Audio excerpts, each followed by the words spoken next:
Sunday special কিছু বানাবো তো ঠিক করেছি, কিন্তু এবার জিনিসপত্র জোগাড় করো।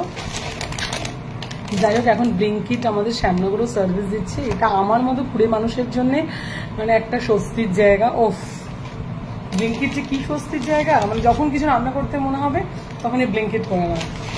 তো আজকে ভাবছি একটা ফ্রাইড রাইস করবো, হাতের সঙ্গে যে জুগাড় আছে সেই জুগাড় দিয়ে।